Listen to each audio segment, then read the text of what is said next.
ท่านวลาดิเมียร์ปูตินจะเดินทางเยี่ยมยามจีนวันที่19-20พฤษภาคมนี้เพื่อหัดแน่นความสัมพันธ์ของ2ประเทศสำนักข่าวต่างประเทศ AFP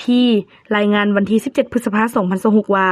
ทำเนียบประธานาธิบดีรัสเซียได้ประกาศว่าท่านวลาดิเมียร์ปูตินประธานาธิบดีแห่งสหพันธ์รัสเซียจะเดินทางเยี่ยมยามสปจีนอย่างเป็นทางการในวันที่19-20พฤษภาคมนี้เป็นเวลา2วันโดยจะเข้าร่วมการประชุมสุดยอดร่วมกับท่านสีจิ้นผิงประธานประเทศแห่งสปจีนแถลงจากทำเนียบประธานาธิบดีรัสเซียแกรมแลงระบุว่าการเยี่ยมยามในครั้งนี้มีขึ้นในโอกาสครบรอบ25ปีแห่งการลงนามสนธิสัญญา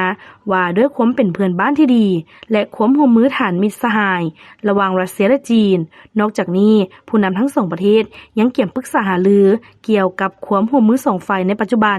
ประเด็นในระดับภาคพื้นและระหว่างประเทศพร้อมทั้งความร่วมมือด้านเศรษฐกิจและการค้า